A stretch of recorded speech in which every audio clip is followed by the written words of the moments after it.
Bonjour, c'est Fabien. Dans cette vidéo, je partage avec vous comment compresser des images. On pourrait même dire comment optimiser des images pour le web.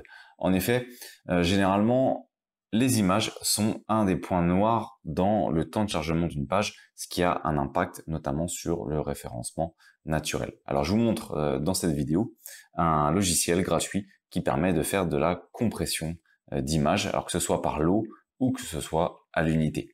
Pour ça, j'ai utilisé plusieurs images, celles qui sont ici. Le logiciel, c'est Casium, alors je sais pas si je le prononce bien. Et en fait, c'est un logiciel qui est gratuit, et l'adresse elle est ici, je la mettrai dans la description. Il suffit de le télécharger et ensuite de l'installer. Une fois qu'il est installé, il suffit donc de l'ouvrir et l'interface est relativement simple à utiliser. Ici, j'ai 3 images. Vous remarquerez que j'en ai fait 2 au format JPEG et une au format PNG. C'est volontaire. En réalité, il utilise la compression vers le format JPEG. Ici, vous avez différentes possibilités. Donc, mon PNG va être transformé en JPEG. Donc, il va perdre la transparence. Par contre, il va gagner en termes de taille. Donc, comment ça fonctionne? On va choisir la qualité qu'on va attribuer à l'image au niveau de la compression. Plus on baisse la qualité, plus la compression est importante, mais par contre, plus on perd en termes de qualité. Je dirais qu'à 70, on a une bonne moyenne, entre guillemets. Moi, c'est souvent la valeur que j'utilise.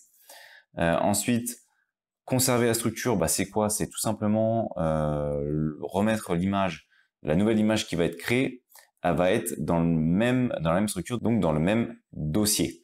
Et ici, vous avez la possibilité de donner un nouveau nom à l'image qui va être créée ou en enlevant le suffixe d'écraser justement l'image d'origine.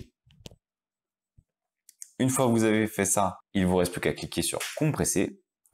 Et ici, vous avez le taux de compression qui a été atteint. Ici, l'image faisait 374 auparavant. Elle a été compressée de 92%. La seconde image, elle a été compressée de 50% et la troisième image de 46%. Ce sont donc des gains importants en termes de compression. Et encore une fois, on pouvait jouer sur les valeurs. Donc ça, c'est la première possibilité, faire entre guillemets une compression brute. On voit que le PNG a été ici transformé en JPEG. Je vais supprimer mes images et je vais reprendre d'autres images. Hop. Je retourne dans mon dossier. J'efface les images que je viens, qui ont été modifiées. Je mets mes nouvelles images. En réalité, ce sont les images d'origine. Je vais conserver la même qualité. Je vais conserver la structure et également, je vais en gros écraser les images d'origine. Et on peut voir une autre petite fonction, c'est la redimension. Ici, je peux sélectionner mon image, conserver le ratio et par exemple la rétrécir. Imaginons que j'ai un blog et que l'espace de mon blog pour l'écriture soit de 650 pixels. Pourquoi faire une image de 1200 pixels? Ça sert à rien. Autant utiliser pile poil la largeur du blog. Imaginons que ce soit 650. Hop, ça va faire 650. Comme j'ai mis conserver le ratio, il va passer à 433 avec une qualité de compression de 70. Ensuite, alors mince, j'ai oublié d'appliquer. Effectivement, hop, ça m'arrive. Donc là, faut appliquer pour que ça soit ici en nouvelle résolution. Je peux faire pareil pour la deuxième.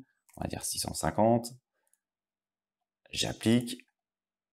Et la troisième, on va mettre également 650. Et j'applique. Et là, je peux de nouveau compresser.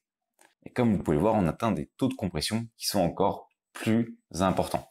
C'est-à-dire qu'on a abaissé le taux de compression de quasiment 90% pour les deux premières, donc les deux JPEG. Auparavant, je crois que c'était autour des 50%. Et pour la dernière, on a atteint les 95% de compression, ce qui fait qu'elles ont vraiment des tailles réduites, ce qui va accélérer donc le chargement des pages. Si on les met par exemple dans un blog, ça va accélérer le chargement des pages puisque c'est beaucoup moins lourd à charger.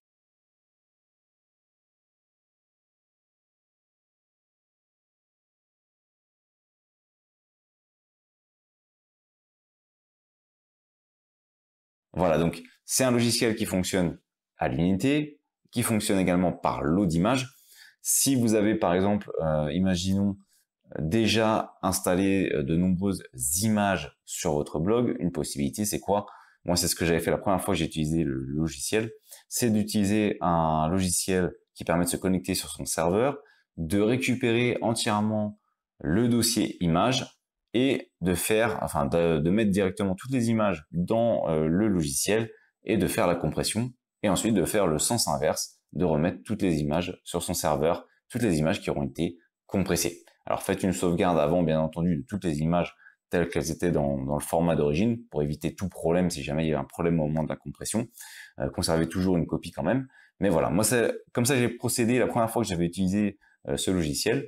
Pour toutes les images de mon blog, je les avais téléchargées, je les avais compressées et je les avais remises sur mon serveur, ce qui m'a permis de gagner un taux de compression très important. Voilà, maintenant vous savez comment compresser des images avec le logiciel. À noter, si vous êtes sous WordPress, il y a également des plugins qui existent. Mais comme je dis souvent, moins j'ai de plugins, plus je suis content. Et donc, pour ça, je préfère montrer une solution externe. Voilà, donc c'est la fin de cette vidéo. Abonnez-vous à la chaîne pour découvrir les prochaines vidéos. Quant à moi, je vous dis à bientôt.